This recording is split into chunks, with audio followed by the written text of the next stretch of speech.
a special documentary on the British Assembly of the Punjab, showcasing its journey, achievements, and contributions to democracy. Of a new style of governance. We hope this documentary provides a glimpse The into the Punjab is one evolution of the of last areas democracy of in the this Indian region. subcontinent to resentfully fall Ladies and under the gentlemen, colonial rule. let's have a look.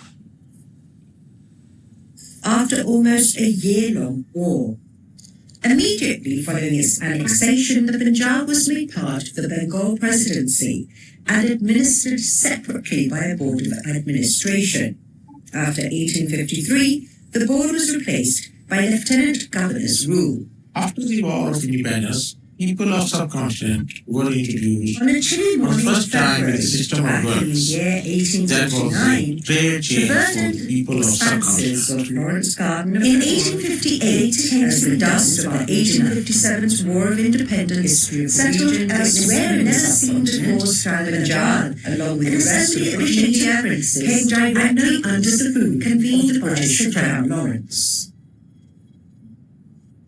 The Indian Councils Act 1860 Foundation, supplemented by the Indian Councils Act 1892, laid the foundation for the established areas of local legislature to resent and the first ever the colonial rule of Punjab was constituted in 1897 after almost The a General Clauses year Act war. 1898, moved by Immediately Sir following Louis its annexation, the William Punjab was 1st made part November of the Bengal 1897 Presidency and passed and by the administered Council on separately April by a board 15, of administration. 1898, was After the first enactment 1853, in the history the of board was Punjab. replaced The by Council of the Lieutenant Lieutenant Governor's Governor. rule. After the War of Independence, people of subcontinent and were introduced for the first time with the system of works in the government house. That was the great change for the people of subcontinent.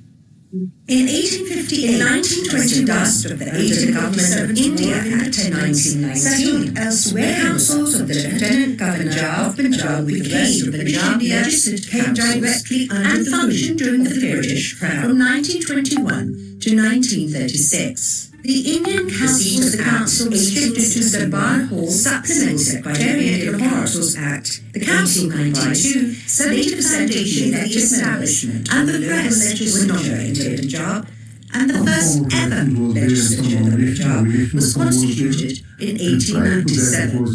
The General Clauses Act 1898, moved by Sir Louis William 1st November 1897 and passed by the Council on April 15, 1898, was the first enactment in the history of Punjab. The Council of the Lieutenant Governor was the nomination for the Lieutenant Governor.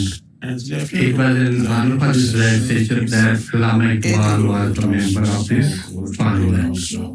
As the demand for a more responsible government in 1921 assemblies grew stronger, the British government was forced to introduce the councils of the Lieutenant Governor of Punjab. These reforms were embodied in the Government of India and functioned during the decade. From 1921 provincial to 1936, replacing the previous system, the seat of the council was shifted to the Darbar Hall Civil Secretariat Assembly, and the office of the president was re-designated as speaker, and the rest were nominally elected its first speaker on the 6th of April, 1937. And prior to that, The first sitting of the first assembly was held at the Darbar Hall as the assembly building was under construction. The construction of historical building was inaugurated by Sardar Sir Jogendra Singh, Minister of Agriculture, on the 17th of November 1935. Legislative councils were abolished. It was in Andhra Pradesh legislature that Allama Iqbal was a member of this parliament. As the demand for a more responsible government and fully sovereign assemblies grew stronger, the British government was forced to introduce further constitutional reforms. These reforms were embodied in the Government of India Act 1935, introducing provincial autonomy, replacing the previous system of direct legislative council turned into a legislative assembly, and the office of president was re-designated as speaker. The assembly elected its first speaker on the 6th of April 1937.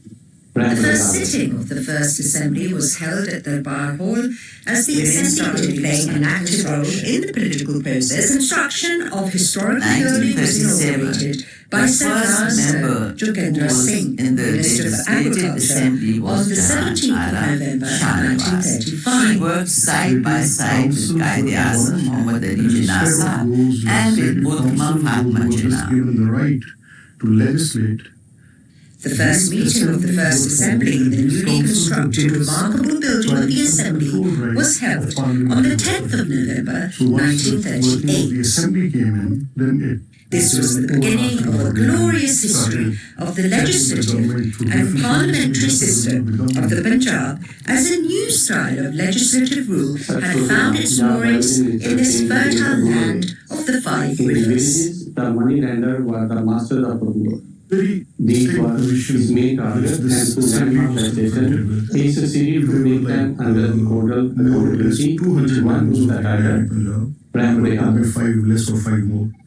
It was divided in 2 houses. Women started playing an active role in the political process. And 1937, the first member who was in the Legislative Assembly was Jahan Ara Shahnawaz. She worked side by side with Qaid-e-Azam Muhammad Ali Jinnah Sahab and with Uthman Fatma And Jinnah. interestingly, that vote was of The first meeting of the First Assembly in the newly constructed remarkable building of the Assembly was held It starts on the from 10th the of beginning of November Pakistan till now. 1928. Minority is playing its This was key the role beginning when of it a comes to glorious Christian history community. of the Wherever the history legislative of Pakistan and will be parliamentary written, system you of cannot the Punjab eliminate as the a role of new style Christian of community. legislative rule had found its moorings in this fertile land of the was five created by that rivers. vote. And that vote was done in this assembly, Very strange they decided that the rest of the assembly was confronted. If they were like more or less 200 members of the ये radio Pakistan there could be 5 Lahore less or 5 more. आपको It was Pakistan divided in 2 houses. One was the East Punjab and one was the West Punjab. And both were mandated to vote for the partition of the Punjab, as the case was that India was being partitioned. Both the houses' votes were counted together, and it was won by 1 vote. And interestingly, that vote was of S.P. Sinha, and he was a Christian member. So it starts So from I the think beginning it of was Pakistan historically till now. the Minority story is of that playing record. its key role when it comes to Christian community. Wherever the history of Pakistan would be written, What would be you cannot eliminate the role of Christian community. The geography of this Quran, part of being a Punjab, and was created by those movements. Those could not do that. Vote was done in this assembly room, in which they decided that the West This building not only served as an architectural structure, but also a vibrant ये storyteller. Radio After the Pakistan independence of Pakistan, this structure experienced the native rule by different political parties and martial law administrators. Many historical events took place in the history of Punjab Assembly. Qaid-e-Azam Muhammad Ali Jinnah visited this building in 1947. This majestic edifice once housed the Legislative Assembly of undivided India, witnessed the birth of Pakistan and the early struggles of nation building. Its history is intertwined with the nation's journey. This building is a testament to the hopes and aspirations of a nascent nation. It saw the rise and fall of political movements. With the creation of Pakistan, the province of Punjab was also divided into 2 provinces. So did the Punjab Legislative Assembly.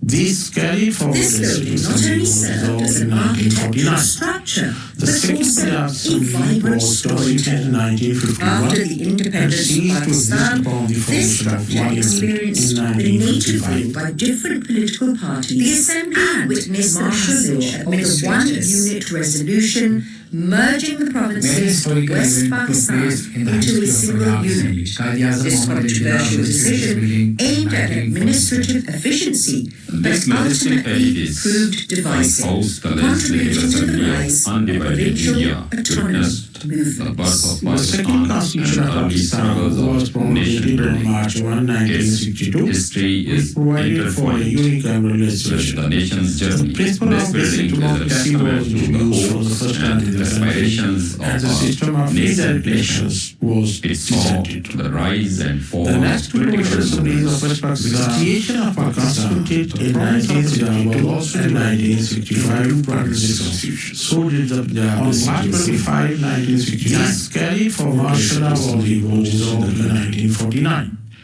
The second Punjab Assembly was constituted in The iconic 1951. Punjab Assembly building in Lahore has been at the core of many significant political and constitutional events. The Assembly witnessed the passage of one unit resolution merging the provinces of West Pakistan into a single unit. This controversial decision aimed at administrative efficiency but ultimately proved divisive, contributing to the rise of provincial autonomy movements. The second constitution of Pakistan was promulgated on March 1, 1962, which provided for a unicameral legislation. The principle of basic democracy was introduced for the first time in the country, and the system of indirect elections was presented. The next two provincial assemblies of West Pakistan were constituted in 1962 and 1965 under this constitution. On March 25, 1969, martial law was imposed in the country. The second Islamic Summit The Conference iconic was Punjab held in Assembly Punjab building in Lahore has been at the core of many significant political and constitutional events for the province in particular and for Pakistan in general.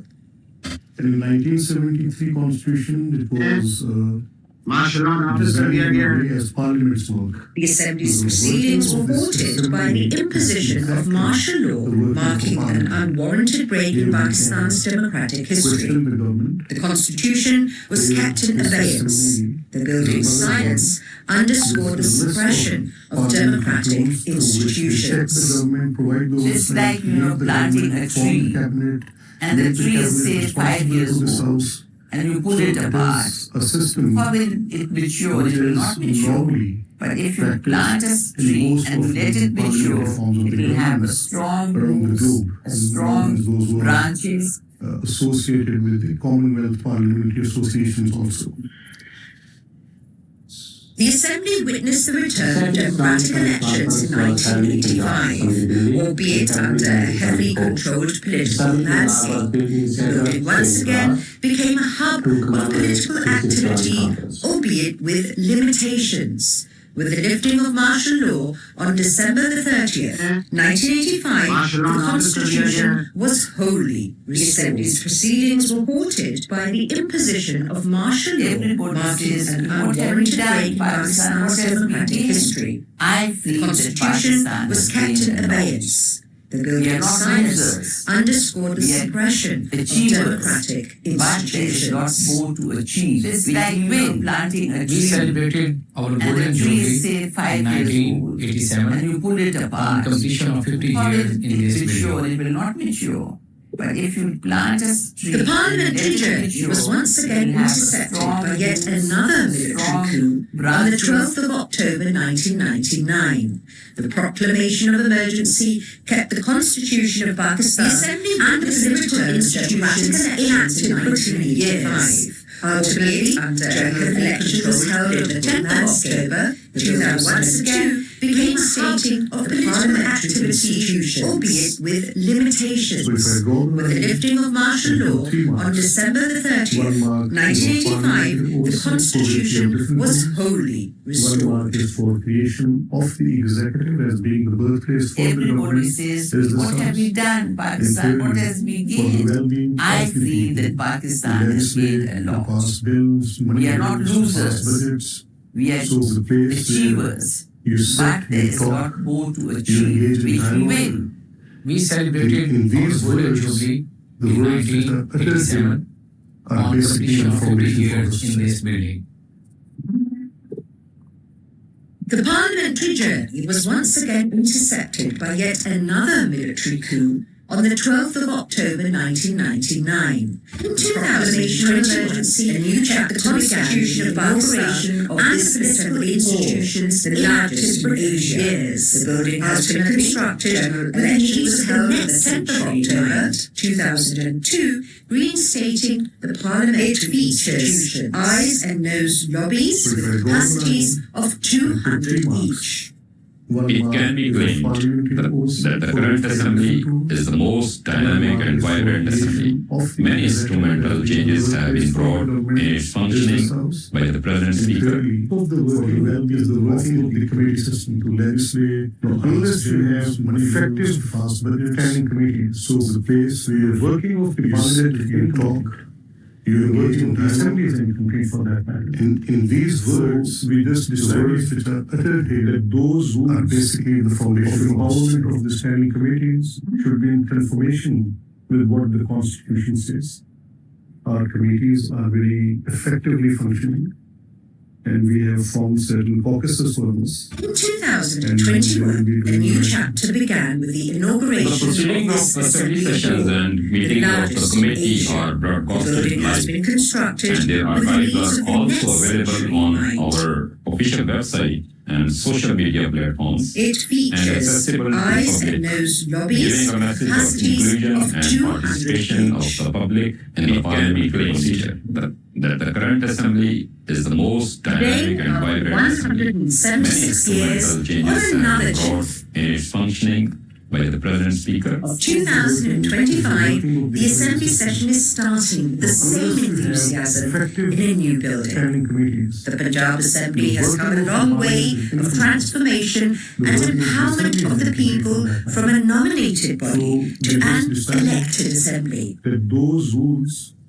of empowerment of the standing committees should be in conformation. This time, the Chief Minister of Punjab took a very daring Our initiative. committees She are very advised effectively and approved assembly that we will and we have hold formed certain National caucuses for this. Minority Day in Punjab Assembly. Likewise, the President Speaker So the proceedings of assembly sessions and meetings of the committee are broadcasted live, and their archives are also available on our official website and social media platforms, are and registered accessible Hindu to the marriage public, with giving Punjab a message of province of inclusion Pakistan and is the first participation one of the public where the in Sikh the parliamentary marriages are procedure. registered under Sikh Marriage Act. Today, after 176 years, it has also witnessed increased women participation in politics, and 2025, the Assembly session is today had the first female Chief Minister in Inaugural Nawaz. The Punjab Assembly has come a long way of transformation and empowerment of the people and there from were a only two nominated women to who were an from the elected minority. So assembly. from there we were only total were 14 women. Today we have 66 women in the assembly who are on the reserved seats.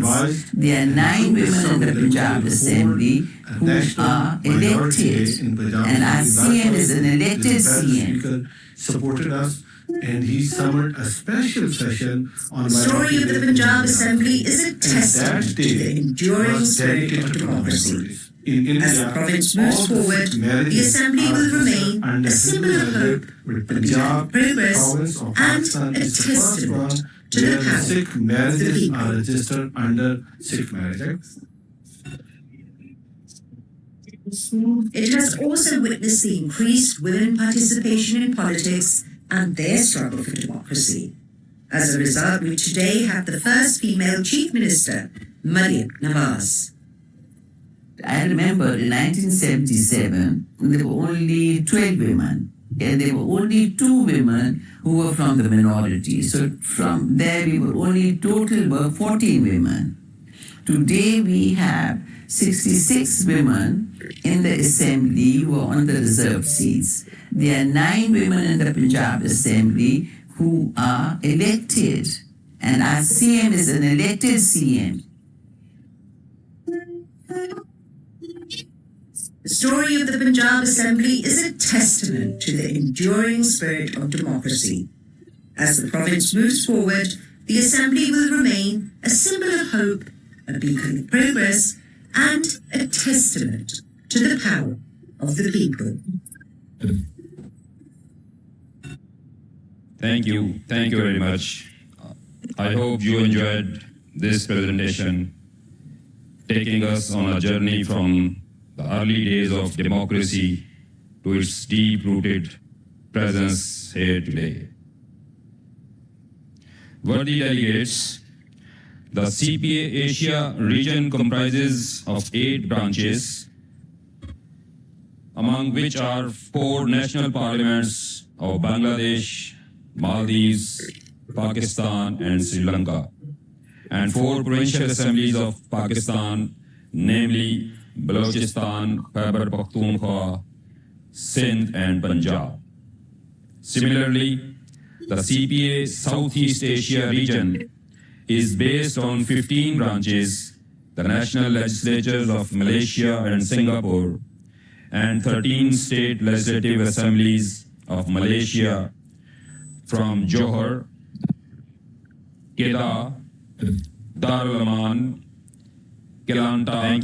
Thank you very much. Milaka, I hope you enjoyed this presentation. Pahang, taking us on a journey from the early days of democracy, Sabah to its deep-rooted Sarawak presence, Selangor, and Terengganu. Worthy delegates, the CPA Asia to invite comprises the host of 8 branches, prestigious conference, the visionary behind this historic regional collaboration between Asia and Southeast Asia, and who has worked tirelessly to strengthen Pakistan ties among regional legislatures.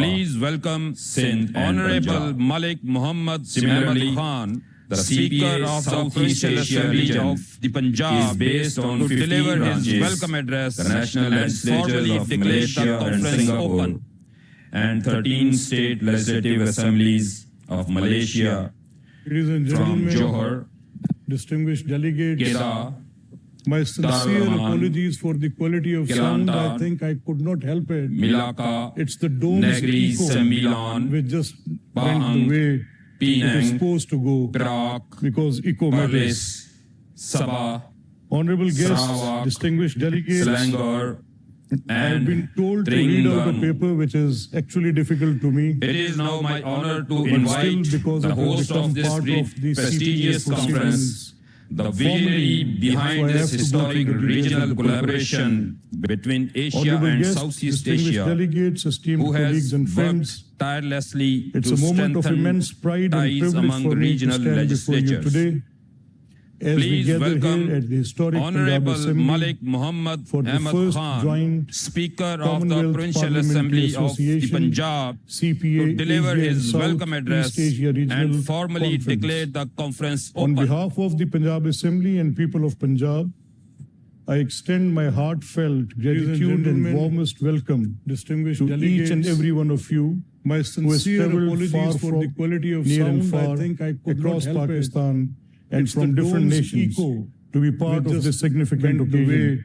way it is supposed I would to go particularly like to because extend my echo warm matters. welcome to our guests, Honorable Sardar guests, Ayaz Sadiq, distinguished delegates, Speaker National Assembly of Pakistan. I have been told to read Honorable out a paper Dr. which is Jagat actually difficult to Vikram me. Ratne, Speaker But of still, Parliament of because Sri it will Lanka, become part of the Honorable CPA Dr. proceedings, Christopher Kalila, formerly MP so I have to go Zambia, through the details of the paper. Honorable Senator Pele Peter, Honorable guests, Tingong, distinguished delegates, Member of esteemed the Senate, colleagues and Devan friends, Nagara, Parliament of It's Malaysia, a moment of immense pride Honorable and Ahmed privilege for me Nazim, to stand before Deputy you Speaker, today, People's as we Majlis of gather here Maldives. at the historic Your Punjab participation Assembly reaffirms for the first the strength joint of our collective Commonwealth commitment Parliamentary towards Association, meaningful dialogue, CPA, and Asia and cooperation Southeast in Asia addressing the Regional pressing challenges Conference. of our times. On behalf of the Punjab The Assembly Commonwealth and people of Parliamentary Punjab, Association, I extend for my decades heartfelt played an gratitude indispensable and warmest role welcome in fostering to each and every partnerships one of across you borders, who has traveled bridging far diverse from nations near and far, and uniting us across under the Pakistan shared discourse of and from democracy, different nations, good to be governance, part of this and significant sustainable occasion. development. I would This particularly platform like stands to as a extend my beacon of warm welcome to our guests, collaboration, Honorable where ideas Sardar Ayaz converge, Sadiq, experiences Speaker are National Assembly of exchanged, Pakistan, and policies are Honorable shaped Dr. to navigate Jagat, the Vikram ever-evolving Ratne, landscape Speaker of of global Parliament of Sri Lanka.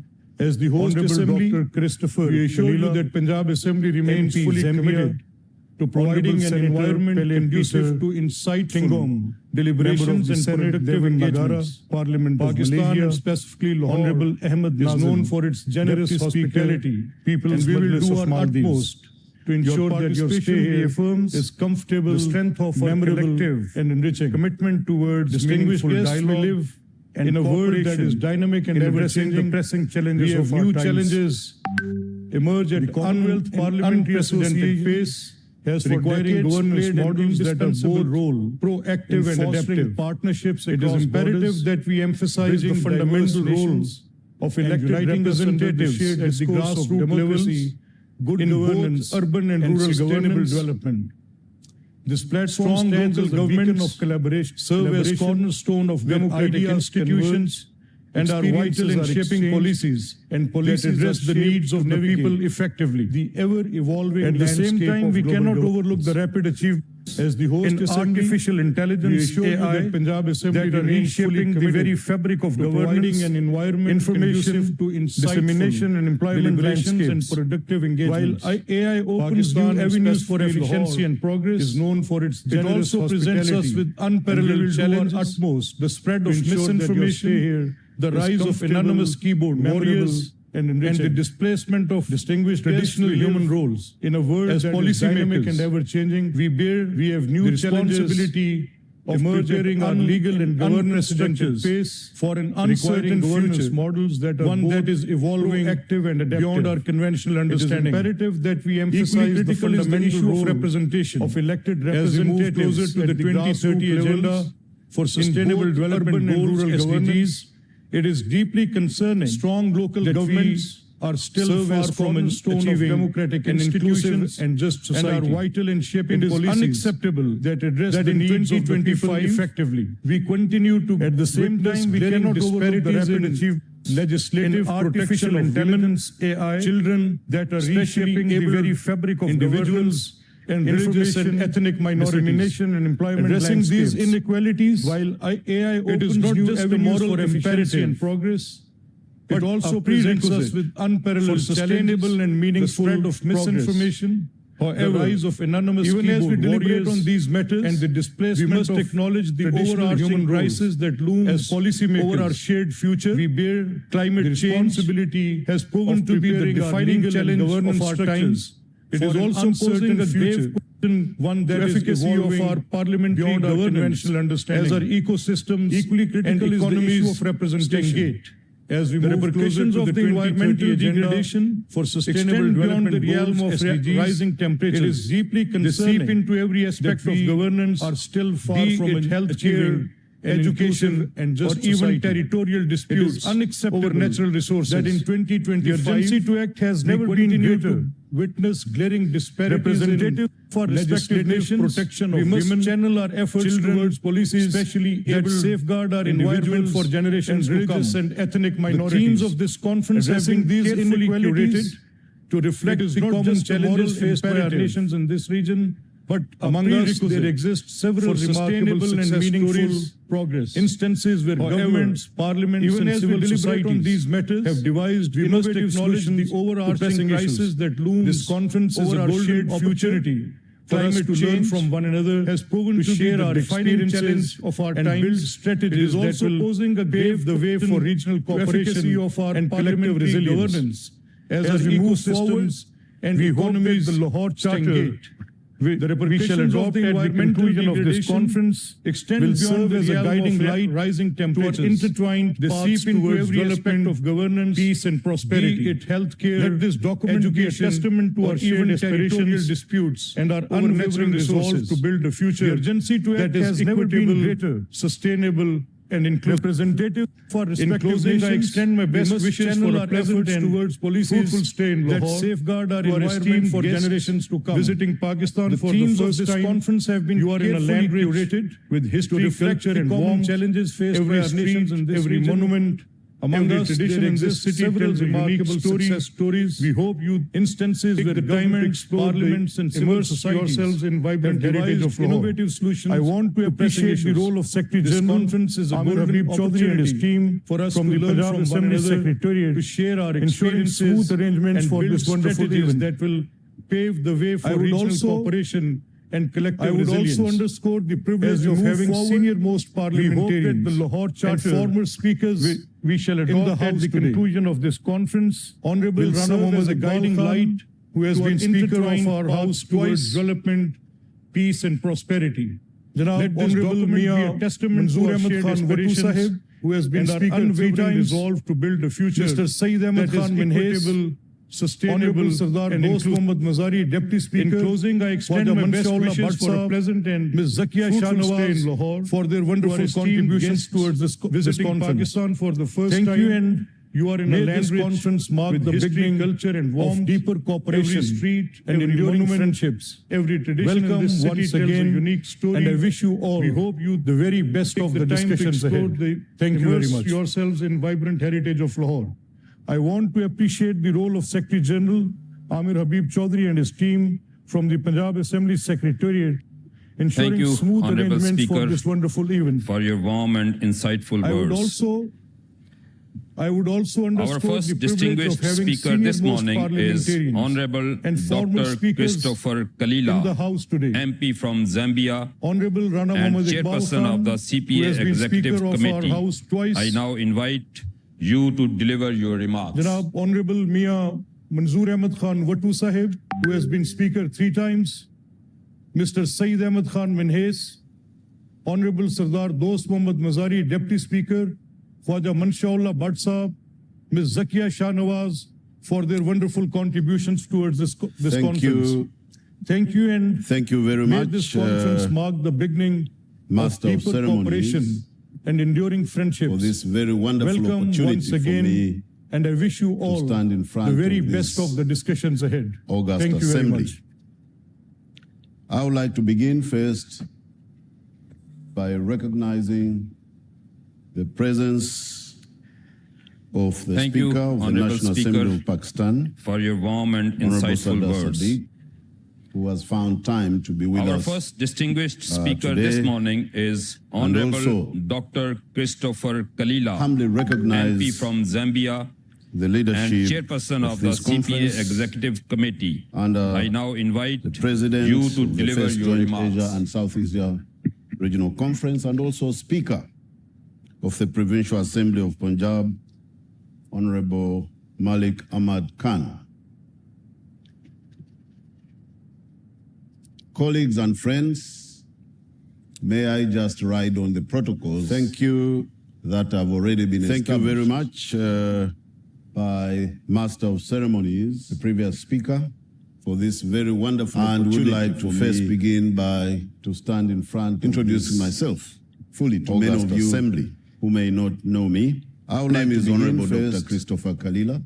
Just like you, recognizing here I'm a member of Parliament. presence I'm in my 4th term of the Speaker of the Since National Assembly of 2008 Pakistan, from the Southern African Honorable country Sardar Sadiq of who has Zambia. found time to be with us Now, today. I and am also also currently humbly recognized since November, as many of you the leadership may be aware, this November conference last year in Sydney, and holding the position of President chairperson of of the First Joint Asia and of Southeast the Asia Executive Regional Conference, Committee and also Speaker of the CPA of the International, Provincial Assembly of Punjab, position which you, Honorable Malik elected me Ahmad to. Khan. And I humbly thank all of you that Colleagues and reposed your friends, confidence in me. may I just ride on and the protocols like that have promise already been established to serve you diligently by over the next 3 years. previous Speaker. So I say thank you once again, and To would all of like to first begin by introducing myself fully to many of you. So, who may it is a not know privilege me. My name is Honorable Dr. to be here in Christopher Lahore, Kalila. Just like in you, this fantastic venue. here, I I'm a must say. member of Parliament, and I've been and greatly in my cheered by 4th the term history since and the journey 2008 that from it has the taken us to Southern reach African where we country of I say Zambia. congratulations. Now, To I am also Speaker currently for this very wonderful since November, piece as of many of architecture, you may be aware, November where we last are year in this Sydney, morning. holding I the know that position it has of been some chairperson time of since the either region Executive Committee has held a conference, of the CPA and I could International. not be happier to see Position you all which here you representing your branches and your regions. And I humbly at this thank very wonderful event that reposited your confidence. I would also like to thank all the delegates for their attendance at this important conference, particularly those regional representatives over the next from the CPA international executives who are here. I would also like to thank everyone in the CPA Punjab Pakistan branch for their hard work, as has already been alluded to by the previous speaker, in putting this conference together. I also want to thank the regional secretaries for Asia and East Asia, especially Kushani and Muhammad Muzamil, the Speaker of the Provincial Assembly of Punjab, Honorable Malik Khan, for graciously hosting all of us here. It is not very easy to put up conferences of this magnitude. We very much appreciate your warm and generous hospitality. Finally, I would like to pay tribute to Honorable Kuram Ija Chata from the Provincial Assembly, who was the recipient of the 2024 Commonwealth Parliamentarian Year Award. Now, this is in recognition of his parliamentary service and promoting good governance. As you are all aware, one of the tenets of the Commonwealth Parliamentary Association is the promotion of good governance. So we say we remember him and we congratulate him once again for that. Let me now talk briefly, if I may, about the most pertinent issue for the CPA, not just currently, but for the last few decades. This is the issue of our legal status. As we all know, this is an issue which has gone on for a very long time now. Far too long, in fact. For years, as an association, we were in a constant struggle to change our status. Like Sisyphus, we pushed and we pushed, thinking that the boulder was finally at the top of the hill, only for it to roll all the way back down to the very bottom. And whilst the boulder has not reached the zenith yet, as we would hope to, I have never been more confident that we'll reach a satisfying conclusion very soon. Fellow delegates, since the 67th Commonwealth Parliamentary Conference last November, I am delighted to say that very good progress has been made. The CPA Status Bill received its third reading in the House of Commons on 18th December 2024 and has now received royal assent. The final stage will consist of secondary legislation required to confer on us our international legal personality, as well as certain privileges and immunities which we have been fighting for so many years. The CPA International Executive Committee, I'm very happy to say, has just approved this arrangement, and thanks to many EXCO members who graciously approved the new arrangement, and the Secretary General, Mr. Stephen Twigg, has now signed the arrangement document. Delegates, the end is in sight. I want to sincerely thank everyone involved in this long fought out process, particularly those members involved closely for so many years. The CPA Headquarters Secretariat has been in the forefront over this, and most of all, Secretary General Stephen Twigg, who unfortunately has not been able to make it because he is currently indisposed and has sent his able Deputy Secretary General Jarvis, who is with us here today.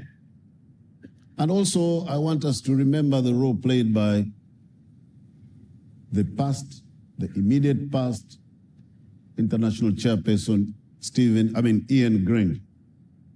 He played a very significant role in leading this struggle.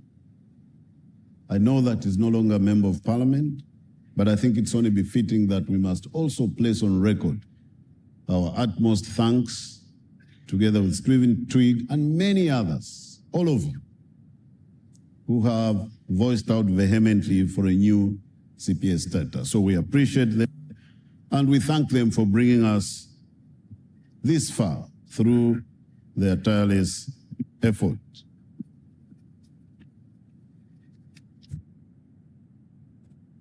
My friends, all I can say is that for the CPA, the future is bright. And I very much look forward to meeting all of you through your deliberations over the next 2 days. I might pop in some of the workshops or seminars as a parliamentarian just to learn basically some of the issues that you'll be deliberating. I'm also aware that you may have received communication for the consultative process currently to inform our new strategic plan. This is very important, especially as we are now going into a new CPA status. Please bring forward those good ideas so they could inform the new strategic plan. So I want to implore all of you to enjoy this conference. And once again, thank you very much for being fantastic hosts. May God bless Asia and South Asia region. Thank you.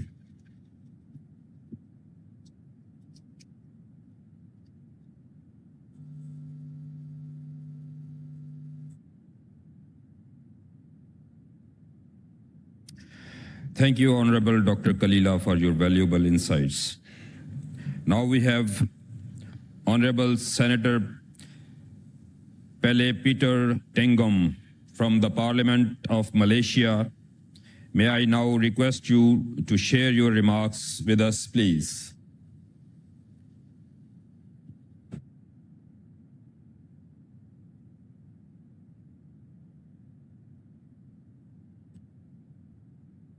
Thank you very much, Master Ceremony, for our events today. First of all, I would like to extend our thanks to Excellency, the Honorable Sada Ayat Sadiq, Speaker and Chief Guest, National Assembly of Pakistan. Our thanks as well goes to Your Excellency, Honorable Malik Muhammad Ahmad Khan, Speaker, Conference President, Provincial Assembly of Punjab, and the Government of Pakistan for receiving us, the National Parliament delegation, and together with the State Legislature delegation from Malaysia. Excellency, Speakers of Parliament, honorable delegates, and ladies and gentlemen, I'm honored to be with you today in giving my opening remarks for the first CPA Asia and Southeast Asia Regional Conference. On behalf of the Parliament of Malaysia, I would like to extend my pleasure to have this opportunity.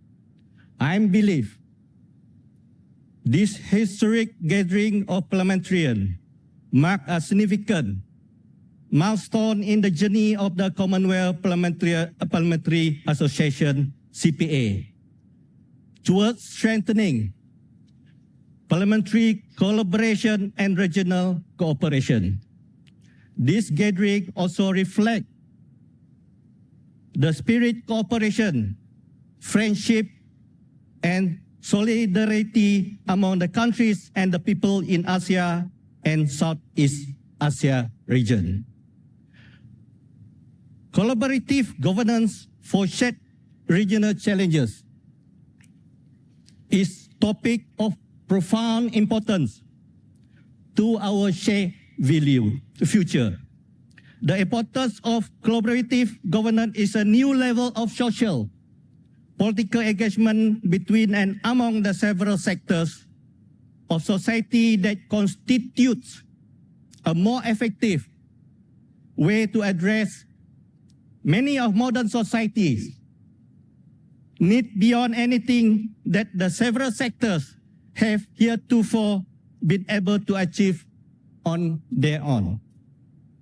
Excellencies, Speaker of Parliament, honorable delegates, ladies and gentlemen. Collaborative governance, why it is important for us. Today, the world is more interconnected than ever, and we live in an era of deep uncertainty. From global economic network to widespread environmental issue, the challenges we face stretch far beyond national borders. This is especially true across our region, where the shared problem demand collaborative solution to avoid jeopardizing both our progress and future development. We are witnessing significant shift in the global landscape, geopolitical landscape and tension, economic disruption, natural disasters, health crisis, pandemic, and technological advancement are reshaping our society in both exciting and challenging ways. These issues don't recognize national borders. They are regional in nature and require coordinated and collective action. This is why collaborative governance is so crucial. In Asia and Southeast Asia, it is not about responding to these challenges, but also about anticipating them, sharing knowledge, and co-creating sustainable, inclusive solutions. It is about acknowledging our successes and failure are interconnected. As we stand, as a pivotal moment in history, we face a reality that calls for urgent focus and collective action. Asia and Southeast Asia, home to some of the world's fastest growing economy and most dynamic society, stand at the crossroads of both opportunity and considerable challenges. However, this rapid growth has often been accompanied by inequality, environmental degradation, social exclusion. As USAID Regional Development Mission for Asia was stated that Southeast Asian regions is globally considered one of the most vulnerable regions to climate change. Countries across the region will face rising sea level, heat wave, floods, droughts, and increasingly intense and unpredictable weather events. Additionally, this region faces similar structural constraints, including reliance on conventional agriculture, vulnerability to climate change, industrial stagnation, infrastructural gaps, rising inequality, and the marginalization of poorer and more vulnerable population. Collectively, these characteristics highlight the need for a collaborative approach. Excellency, Speakers of Parliament, honorable delegate, ladies and gentlemen, collaborative governance, key issue to explore. As said earlier, our region share a range of prominent issues due to the geographical, economic climate, and social similarity. These shared challenges present opportunity for further collaborative action in several key areas, such as climate change and environmental sustainability, renewable energy through hydrogen initiative policy is one of many ways to reduce carbon emission. The goal is to achieve a levelized cost of hydrogen LCOH for green or low carbon version, possibly as low as $1 USD per kilogram to foster hydrogen tech and support the development of hydrogen-related industry in this region. And also, policies to reduce carbon emission through carbon capture, utilization, and storage, CCUS. The second key area is for further collaborative action is on public health and global health crisis. No country, regardless of how advanced is the healthcare system, is immune to the impact of global health crisis. In the wake of the COVID-19 pandemic, we must strengthen our regional health framework, capable of rapidly responding to future health emergency. This includes promoting equitable access to the healthcare and developing collaborative strategy to enhance public health system across Asia and Southeast Asia. By fostering a united approach, we can better safeguard the health and well-being of all nations in the region. The third key area is technology and digital transformation.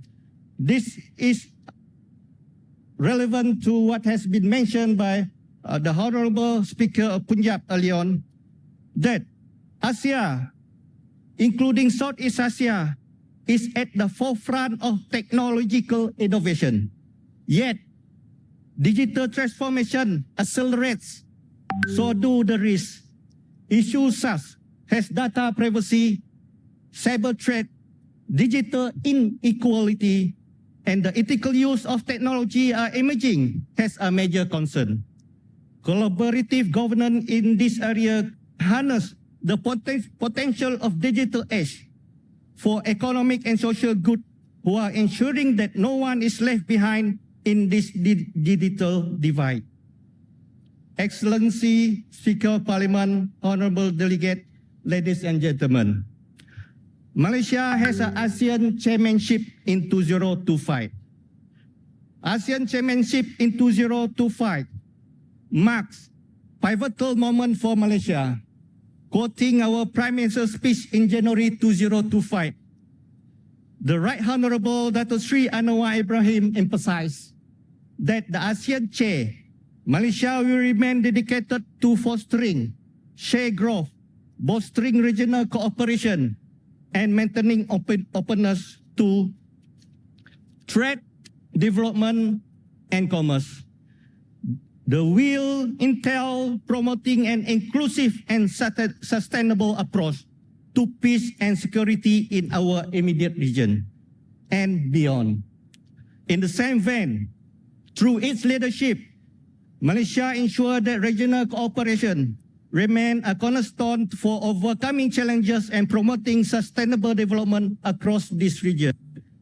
Furthermore, ASEAN economy, the world's fifth largest with GDP of 3.8 trillion in 2023, is projected to see digital economic growth from $300 billion to $1 trillion by by 2030.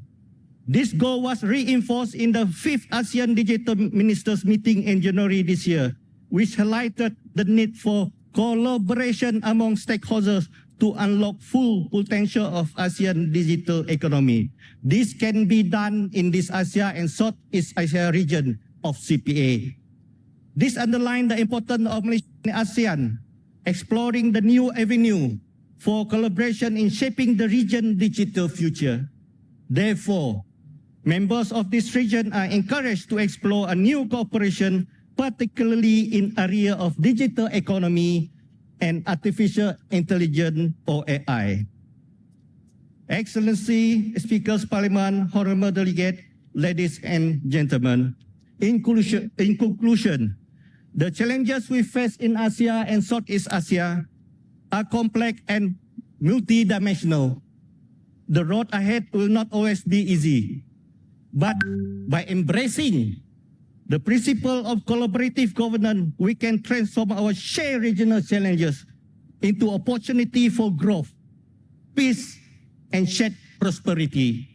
Our ability to collaborate as a region across country and culture in our greatest strength, and our action today will shape the economy.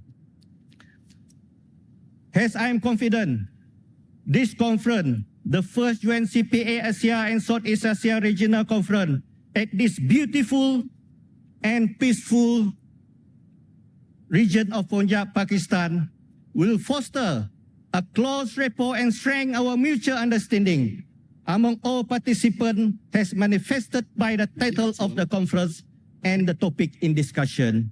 Together, we can achieve a future where collaborative governance is not just theory, but a reality where our shared regional challenges are met with solutions that are both bold and compassionate. Thank you very much.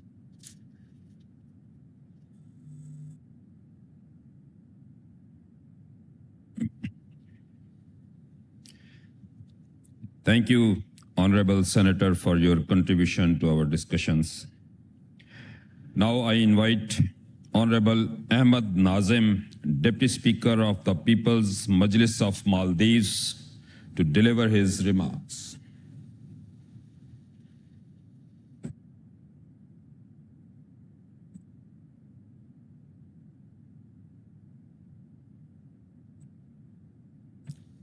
Bismillahirrahmanirrahim.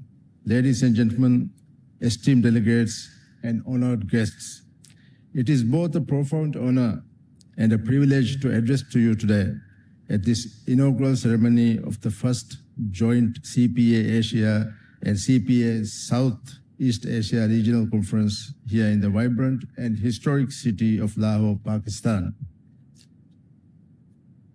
We are honored to have the company of Honorable Speaker of the National Assembly of Pakistan, Sardar Ayaz Sadiq, and the Honorable Speaker of the Punjab Assembly, Malik Muhammad Ahmad Khan, and also the Chairperson of CPA, Dr. Khalila. Additionally, we also welcome the esteemed representatives from the National Assembly of Pakistan and other member states, and the Honorable Speakers from regional assemblies of Malaysia. I also welcome the new Speaker of Sri Lankan Parliament. Your presence here today underscores the collaborative spirit that drives our mission forward. This conference marks an important milestone in our efforts to strengthen parliamentary cooperation across Asia and Southeast Asia. Together, we have come here with a shared commitment to address the pressing challenges that our regions face, including public health crisis, environmental degradation, and economic disparities. As we embark on this important journey, we must also confront the democratic challenges that we face that are increasingly affecting parliamentary systems. These challenges include the rise of populism, threats to democratic normals, the growing prevalence of misinformation, terrorism, and the urgent need for transparency, accountability in governance, as well as a deep commitment to valuing human life. In today's interconnected world, the challenges we face, whether political, economic, or social, are no longer confined to our national borders. Issues such as climate change, security threats, economic instability, and public health crisis demand collective action and shared responsibility. Isolationist and popular policies and unilateral approaches no longer offer lasting solutions in an era where cooperation, collaboration, and mutual respect are essential. By embracing dialogue, strengthening international partnerships, and fostering multilateral engagement, we can pave the way for a more stable, prosperous, and inclusive future. Dear colleagues, parliamentarians, you are the custodians of democratic principles. It is vital that we stand united to uphold these values in the face of the challenges that lie ahead. Ladies and gentlemen, esteemed delegates and honored guests, I urge each of you to engage openly in the discussions that will follow. We have very interesting topics in our agenda. Collaborative legislation for inclusive and equitable development is an important topic that we can learn. We can learn from each other. Strengthening local governance through legislative pathways for effective decentralization is a very important topic that we can share our experiences on. Also, climate change and sustainable cities and how we can make legislation to make pave the way for cleaner air and a resilient urban cities is something that we can share our experiences and discuss. And also parliamentary innovations are also on the table for discussion. Legislation for AI and social media regulation governance is an important topic that we have to urgently address. Misinformation, social media manipulation, and fake news are issues that we need to address to protect our democracies that we have to urgently address. Misinformation, I would like you to share your experiences and learn from one another. Let us take this opportunity to explore innovative solutions to the problems that we face as regions and countries. Solutions that can strengthen our democratic institutions, uphold media freedom, and ensure the free flow of information. These efforts must be grounded in strong democratic principles to promote effective governance. As we kick off this significant conference, let us remember that collaboration is the key. The work we do here can lead to meaningful change for our peoples and their progress, not just with our countries, but also across our entire region. In conclusion, let me express my gratitude to the Provincial Assembly of Punjab for their warm hospitality and to each of you for your commitment to this important cause. I look forward to the impactful discussions ahead and to the strong partnerships that will emerge from our time together. Thank you, and let us get started on this journey towards stronger cooperation and governance in our regions. Before I conclude, I would like to express our heartfelt gratitude for the excellent hospitality extended to us by the Punjab government, the Punjab Assembly, and especially the warm and vibrant people of Lahore for the exceptional arrangements you have made and the generosity and the kindness you have shown to make our visit memorable. Thank you.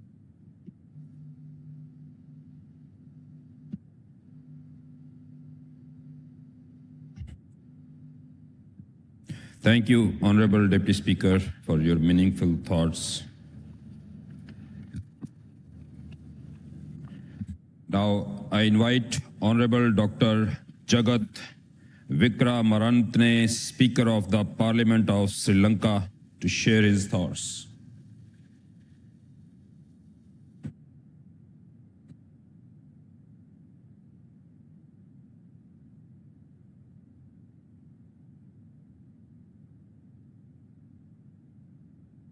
Honorable Sada Ais Sadiq, the Speaker, National Assembly of Pakistan. Honorable Malik Mohammad Ahmad Khan, President, Speaker of the Provincial Assembly of Punjab. Honorable Dr. Christopher Khalila, Chairperson of the CPA Executive Committee. Honorable Executive Committee members, distinguished guests, esteemed parliamentarians, and the delegates. It is a great honor to address this first joint CPA Asia and Southeast Asia Regional Conference hosted by the Provincial Assembly of the Punjab in the historic city of Lahore, Pakistan. Allow me to extend my deepest gratitude to the Commonwealth Parliamentarian Association, the Provincial Assembly of Punjab, and the organizers of this landmark event. This conference, bringing together representatives from the Asia and Southeast Asia regions, provides an invaluable opportunity for meaningful dialogue, collaboration and shared learning. The theme of this conference, Parliamentary Strategies for Inclusive Growth and Sustainable Future in Asia and Southeast Asia, reflects the pressing need for regional cooperation to address contemporary challenges and strengthen democratic governance. Today, I am honored to speak on the topic of collaborative governance for shared regional challenges, a concept central to achieving sustainable development and inclusive progress. Ladies and gentlemen, the world today confronts complex challenges such as extreme poverty, corruption, natural disasters, and the security threats, issues that extend beyond national boundaries. These interconnected challenges demand collaborative approaches that leverage the strength of diverse stakeholders. Collaborative governance, characterized by inclusivity, flexibility, and shared responsibility, has emerged as a transformative model to tackle these issues effectively. Honorable delegates, our region faces shared challenges, including poverty, environmental degradation, health crisis, political instability, and corruption. Corruption, in particularly, undermines the public trust, weakens the institutions, and hampers the economic growth. To address these pervasive issues, we must together foster transparency, accountability, and ethical governance practices. Collaborative governance provides a framework for promoting these principles by engaging diverse stakeholders, including civil society and international organizations, in the fight against corruption. For instance, regional anti-corruption initiatives and knowledge share platforms empower countries to adopt best practices, strengthen legal frameworks, and enhance institutional capacity. Partnerships among government and private sectors and non-governmental organizations are essential to build the system that deter corruption and promote integrity. I urge all of you here today to consider the immense potential of such collaborative efforts in our shared mission to combat corruption and enhance governance. Ladies and gentlemen, Sri Lanka's experiences illustrate the transformative potential of regional cooperation. The Clean Sri Lanka project, initiated by His Excellency the President and the government, exemplifies how national initiatives can align with regional goals. Guided by the vision of a beautiful island, smiling people, this project integrates environmental, social, and governance principles to promote sustainability. Through innovative programs in waste management, green industries, and community empowerment, Sri Lanka demonstrates the value of collaborative approaches that inspire and align with regional aspirations. Our journey has also taught us valuable lessons in disaster recovery. Following the 2004 tsunami, partnerships with local authorities, NGOs, international donors, and private entities were crucial in rebuilding and providing relief.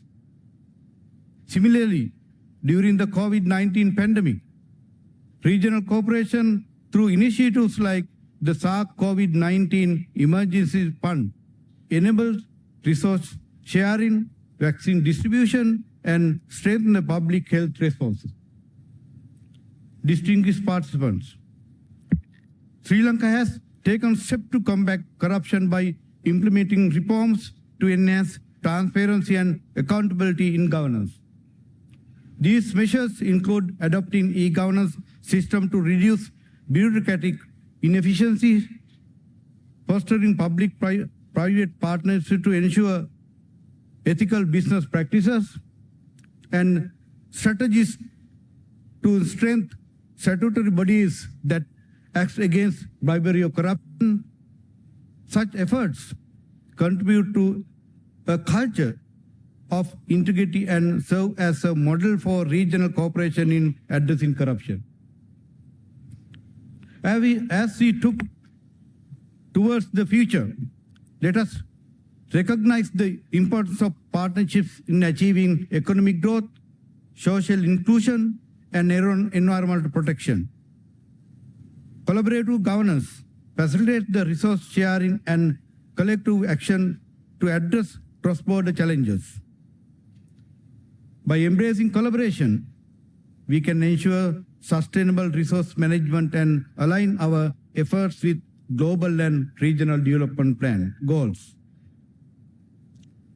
Ladies and gentlemen, as we together at this historic conference, let us reaffirm our commitment to fostering collaboration across borders, sectors, and institutions. By working together, we can address our shared challenges, including corruption, and build a sustainable, inclusive future for Asia and Southeast Asia. Sri Lanka remains dedicated to contribute for these efforts through regional partnerships and shared initiatives. Let us continue to strengthen our bonds, shared ideas, and develop strategies that benefit our nations and entire region. Together we can create legacy of resilience, prosperity, and peace for future generations. Thank you.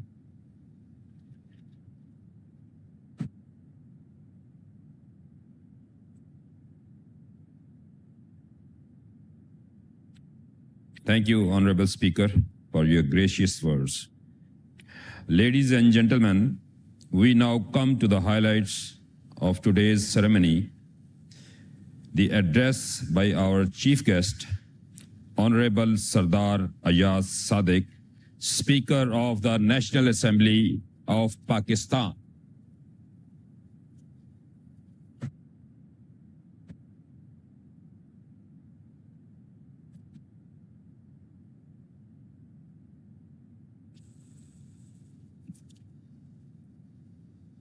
A'udhu billahi minash shaitanir rajeem.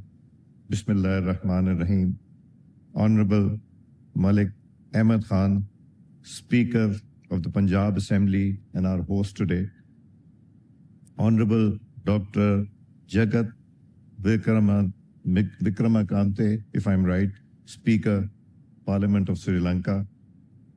Honorable Babar Salim Swati, Speaker, Provincial Assembly, Khyber Pakhtunkhwa. Honorable Awais Qadir Shah, Provincial Assembly, Sindh. Honorable Chaudhry Lateef, Speaker, Legislative Assembly, Azad Jammu Kashmir. Honorable Nazir Ahmed, Speaker, Gilgit-Baltistan. Honorable Mr. Ahmed Nazim, Deputy Speaker, People's Majlis, Maldives. Honorable Senator Pele Peter, Tingom Parliament of Malaysia. Whatever you do. Honorable Dr. Christopher Kalale, Chairperson of CPA Executive Committee. Honorable parliamentarians, delegates from CPA, Southeast Asia. Mr. Jarvis Mataya, Deputy Secretary General, Commonwealth. Today, we have amongst us Deputy Speaker of the British Parliament, Nusrat Ghani Saiba, representing the UK Parliament and as an observer.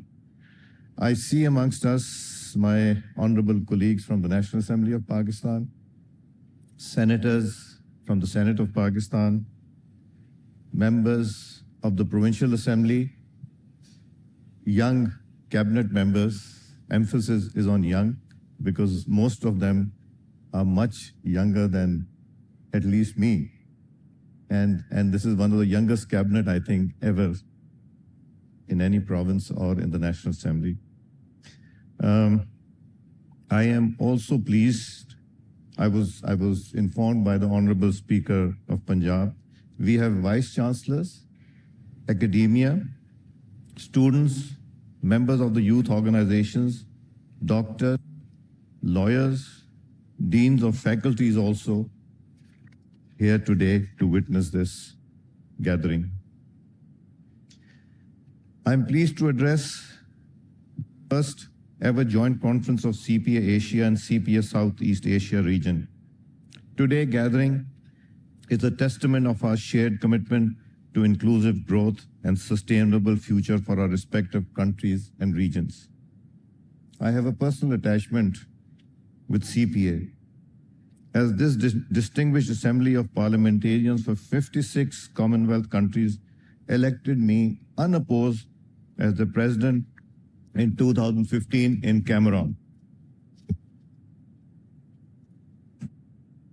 But unfortunately, we couldn't hold the conference of 600 delegates that were visiting Pakistan because I was being forced to invite people from occupied Kashmir.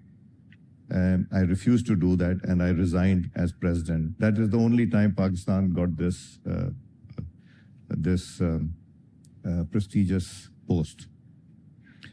Malik Ahmed Khan Sahab, I congratulate you on holding this conference, your leadership, getting everyone together, and I think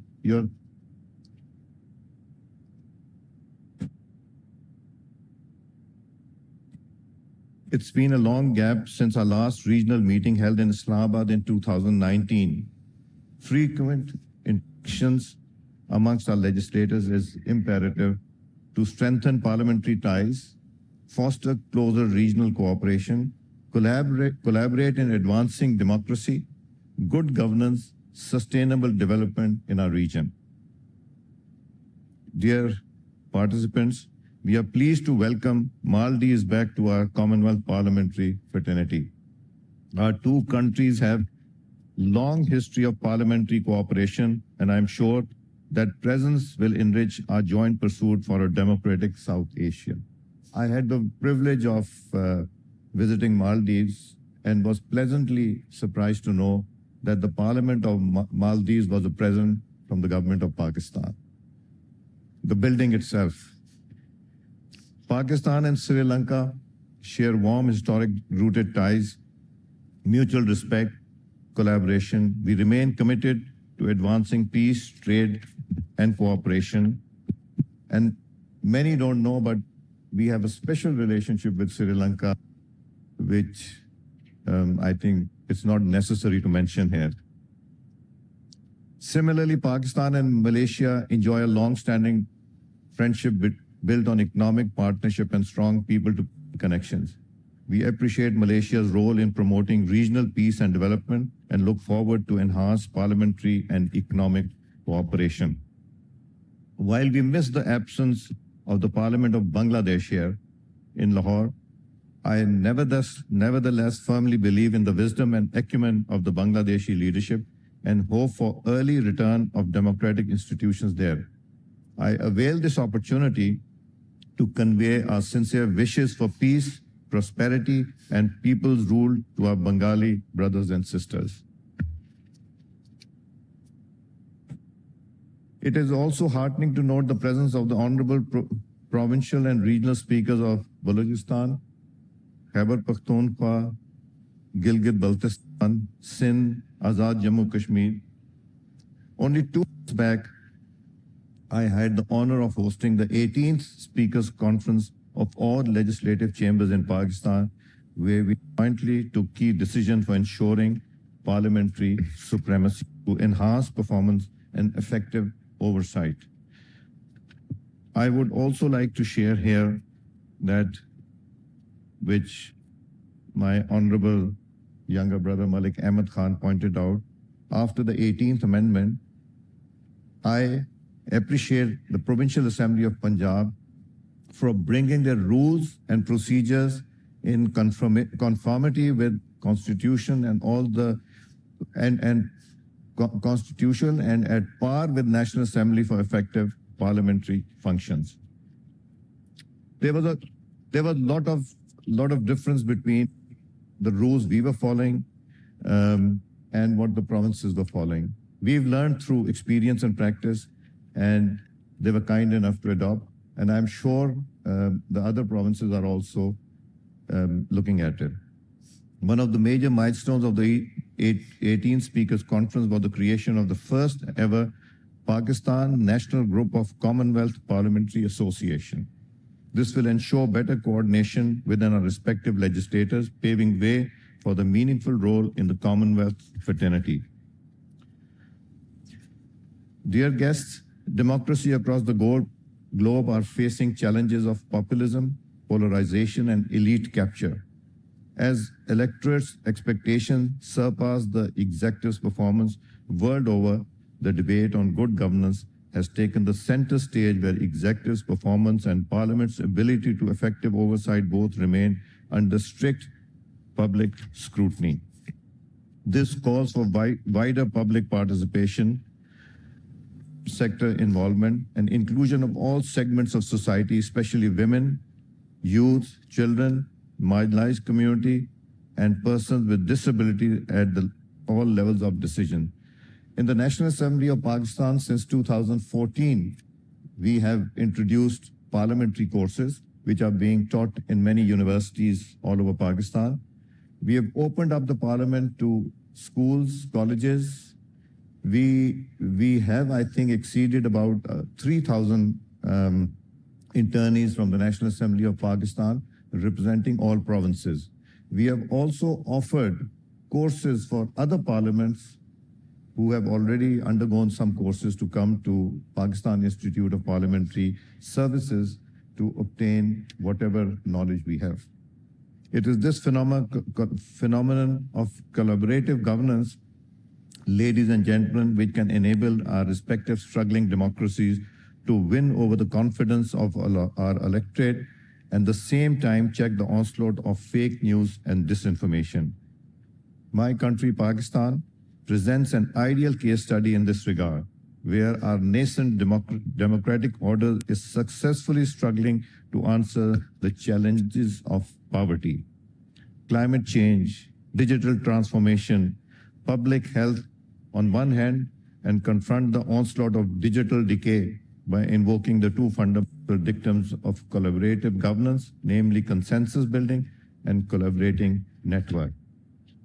On one hand, we saw the emergence of broader political coalition of more than 8 national and regional political parties joining hands to develop a national consensus to steer Pakistan through troubled times and succeed in restoring the national economy. On the other hand, national and provincial government has also succeeded in establishing strong collaborative network of civil bureaucracy, civil society, and communities for ensuring better service delivery mechanism. Since I am from Punjab and from Lahore, so let me first talk of Punjab, then I'll go to the other provinces. As we gather in the provincial capital of the province Punjab, let me begin by pointing to the exemplary path taken by the elected government here under the dynamic leadership of Pakistan's first ever woman chief minister. The provincial executive has taken some of the landmark initiatives. I will not be able to mention all of them. The list is a bit too long. Reaching out to the underprivileged, marginalized sections of society. These include unprecedented higher education fully funded scholarships for deserving youth, schemes for farmers, housing for homeless, and even scheme for the persons with disability. Such fine examples of collaborative governments are also evident in the province where in Sindh, state-of-art health sector and housing for the affected communities of the 2022 floods were made available through effective public-private partnership. I myself has witnessed those. It was a flood we've never seen in the history of Pakistan. But the way the recovery was made, the way the Sindh government played their role, it is really commendable. The province of Khyber Pakhtunkhwa, through its ESAS program the province of Balochistan, through numerous schemes of IT-based service, delivery provisions of cost-effective solar panels to remote communities, addressing growing challenges of energy deficiency and expansion of mining industry on modern footing to provide job opportunities are a few examples which reflect the common resolve to reach out and serve the masses. When I talk of all provinces, it gives me great strength to know that there's not a single area where effective work is not being taken place. And I must not forget to mention Azad Jammu Kashmir and Gilgit Baltistan, where our two speakers who are representing them here are source of strength to the democracy and to the system we are in. Ladies and gentlemen, South and South Asia are vibrant regions rich in culture, economic diversity, ecological significance, yet we face common challenges that require a united response. We have many lessons to learn from each other, which can be replicated to get solutions to a common problem. A unique maternal health care of Sri Lanka that ensured world's lowest maternal and infant mortality. Salman Sahib, you're the Minister of Health. So I think Sri Lanka is a model where Sri Lanka has ensured world's lowest maternal and infant mortality, the sustainable living of combat environment threat to the Maldives, and the phenomenal technologies and infrastructure progress made by Malaysia present best international practices to be learned and replicated. We face common challenges that require a united response, whether mitigating climate change through transboundary water management, reducing economic inequalities, or responding to global pandemics. Our success depends on collaboration. And in this regard, parliamentary exchanges and interaction are the best available platform to ensure meaningful collaboration at the regional and international level. As elected representatives, we bear the responsibility of ensuring governance serve all citizens equitably and effectively. The challenges of poverty, climate change, digital transformation, and public health transcend borders and demand transnational cooperation. It is also the prime responsibility of the representative parliament that it must not let anyone feel left out. Pakistan's federal and regional legislatures have further demonstrated this commitment to inclusive governments by establishing parliamentary forums like the Sustainable Development Goals Secretariat, which is established in the National Assembly since 2014. We have the Women's Caucus, we have the Children's Caucus, and we have the young parliamentarians who are below the age of 40. So I think we have a huge number sitting here who are ministers also to be part of that. It is the manifestation of a shared belief that our nation's economic growth must be inclusive, empowering, marginalized, and providing equitable opportunity to all. This morning, the Executive Committee of the CPA Asia landmark decision instituting a permanent secretariat of the CPA Asia to be based in the National Assembly of Pakistan. This decision will bring discipline, institutional memory, and record keeping to our fraternity in CPA Asia. On behalf of the National Assembly of Pakistan, I assure this August forum our complete consideration. Ladies and gentlemen, let us devise a joint strategy for tackling climate change, ensuring regional peace, connectivity, and inclusive economic development. It is our duty as legislator to proactively enact laws, prioritization of clean air, resilient urban planning, and sustainable regional resource management. We must build consensus on environmental policies, promote cross-border conversation of projects, ensure sustainability remains central to our legislative agenda. our legislators must regulate artificial intelligence. It's good, but it's scary at times also. Expand digital access and ensure responsible governance of emerging technologies. We must also legislate resilient health care and inclusive education, equipping future generations with skills to thrive in an evolving world. This conference must pave way for innovative solutions, enduring cooperation for an inclusive, resilient, and sustainable future. But dialogue alone is not enough. We must act. We must translate our collective vision into meaningful reforms. Malik Ahmed Khan Sahab, I really thank you for getting everyone together. I think the next few days are going to be extremely important. How we want to shape our region, how we want to move forward, because CPA is not only a goal, it is IPU also, Interparliamentary Union, where we need to strengthen and take the provinces on board, engage the provinces in exposing them to international conferences as IPU also. So I thank you for arranging this gathering and the variety of guests that you have invited. That gives me further strength of, I'm sure you're getting in colleges and schools also, and your and my college will also be coming here. I thank you all.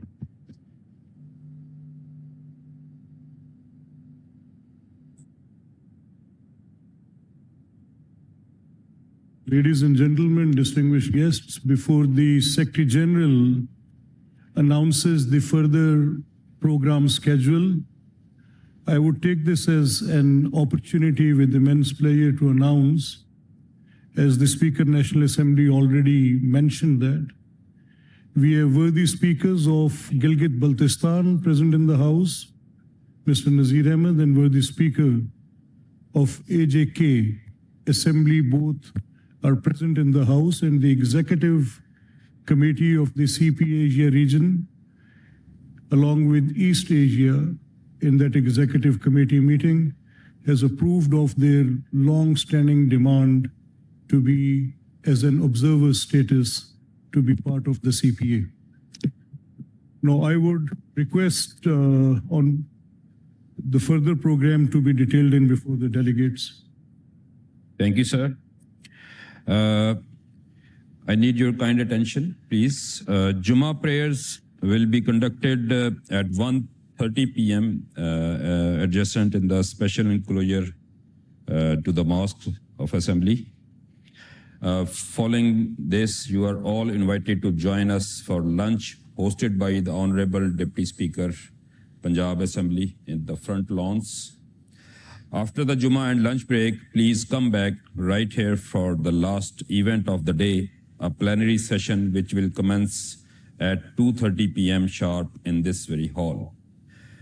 As we conclude this historic inaugural session, I request all esteemed speakers at the head table to kindly proceed to the designated area for the official group photograph with the attending delegates and audience of the House. Thank you.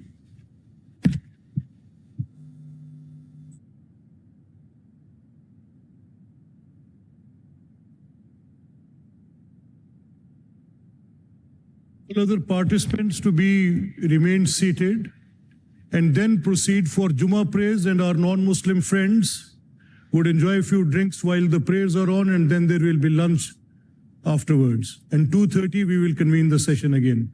All the honorable speakers and members of the executive to be here for the photograph, please.